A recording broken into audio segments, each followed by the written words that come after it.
So I wanted to ask you, what storylines are you going to be looking for this summer league for the Detroit Pistons?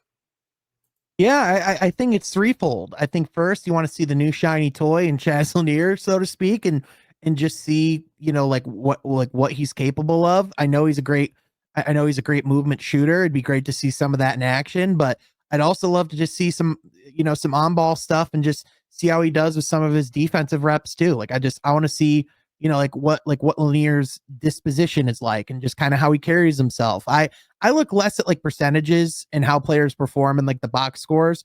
I look more at like how they carry themselves, the way they go about doing some of their things, if they're forcing what they're doing, if they're playing within the flow of the offense. It's very hard to tell like which players will actually be good or not, but like stats don't always carry over, but habits generally do. So that those are the things I really like to pay attention to. Bobby Klitman, I think, is like one of the most interesting storylines just because we really didn't get to see him at all last year. And I remember he was kind of the guy that everyone was raving about coming out of Summer League. That just kind of shows, by the way, just, like how unpredictable Summer League can actually be because it feels like you can see one thing in Summer League and then you could get a completely different thing when October comes around. But this is to me like a pretty big, proving ground for Bobby to prove can he play in the NBA? Because if he struggles here, not to say that that's like the end of his opportunity to make in the rotation, but that surely doesn't bode well. That surely isn't a great sign or a great implication of whether, he's NBA ready. And then finally, like with Ron, like I want to like let Ron cook, especially in those first couple of games. I imagine, in the first at least two or three games, he'll be able to play. If he's out there, let's see what Ron can do. He's had a full year under his belt, and the times that he's been able to, kind of handle the ball and like get to the cup and finish around the rim. He's shown to do some pretty interesting things and has been pretty fun to watch. Like, let Ron be unleashed. He's probably not going to have a lot of nights where he's going to be able to do that in the league. And I think this is like one of those areas where it's like, give Ron the ball, put him in open space, test his limits, see what are some of those things that like you haven't necessarily been able to uncover yet. So other than that, like there's some interesting players here and there on the roster, but like if you want to talk about like what are the most relevant storylines to the Pistons going into the summer and into training camp, those are the things I'm looking out for. When I looked at the roster, the first name I saw was TJ Bickerstaff. Yep. And I was like, is he related to JB? And then I like added Jordan. He's like, yeah, it's my cousin.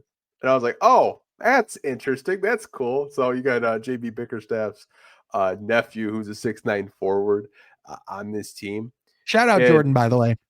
shout out, man. So someone had pointed out that Bobby Klitman has actually gained quite a bit of weight. So last summer league, he was 212. They just weighed him a couple of days ago. He's 225, Sean. So he's been in the weight room. He's gained weight. And the one thing about him when I was critiquing his game is I was like, if he just adds a little bit more size, a little bit more weight, I think he could actually be an NBA player. I mean, gaining over 10 pounds since the spring and summer, I think is a good sign for his development. I'm really intrigued to see how he plays in the summer league. Him and Ron, to me, I think are the two most important players we should be keeping an eye on because they are on the Detroit Pistons, and I think those two are going to be the vocal leaders of this team. Yep. But there's some undrafted guys that I'm kind of keeping my eye on, like Dawson Garcia, who's a stretch four, went to Minnesota. If you're a Michigan fan, you probably remember his name because he torched you guys a couple of times. um, Bryce Williams, who I think a lot of Pistons fans, maybe they're not too familiar. He was another undrafted free agent. He could really just score the basketball, pass. Zakai Ziegler, who I think a lot of Pistons fans, the true sickos out there, they're gonna just love this kid because he's just a junkyard dog defensively. Like they Mhm. have some really fun, intriguing players on this roster. I do this every year, Sean. I think the Pistons are going to win the summer league championship. If I had if I had $100 every time I said that, man, I'd probably have 1,000 by now because I feel like every year the Pistons have one of the best rosters or one of the best shots to win this summer league championship. But hey, man, we're gonna have to wait and see. Maybe Ryan and Bobby can bring a chip back to Detroit with them. I'll just never forget one of my all-time favorite not only content creation moments but summer league moments was actually one of the first times you and I collaborated together. We were on a stream doing a watch party during Jaden Ivey's summer league run, and it was the second game, and he was popping off. I went to go to the fridge just to get something to drink. I was gone for 20 seconds. I come back and I'm like, "Let's go," and you're like, "And Ivey's injured," and I just go, I I remember literally that. Yep. Like that was just an absolutely elite moment. One of the first times you and I just cracked up together on camera. That was a fun pod. Oh man, I forgot about that. Was it Joe Polo? Yeah. Yeah. Oh, shout out to Joe, man. I've not seen him make Detroit Pistons content, but it was you, me, and I think Joe Polo. We were doing a watch party for the Pistons summer league game. You Yeah. went to the fridge.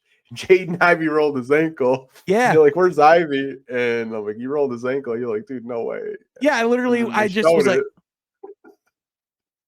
it. like I was riding Oh high and man. then immediately flipped like a switch. And it's nice, like this year especially, I would say it's a lot less high pressure stakes for the Pistons for summer league. It's like with Cade, it was appointment viewing. With Ivy and Duran, it was appointment viewing. Asar to a little lesser extent, but with this, it's like this is still gonna be fun to watch basketball, but I don't know if this has like massive implications for the future of the Pistons, other than getting a sense of whether or not you might have to go get some more wing depth. Yeah, I mean, I think my expectations are a little bit lower because you don't have a first overall pick that you just immediately drafted. You have a second round pick. We didn't even talk about Jazz Lanier. Like I think Jazz Lanier will do well.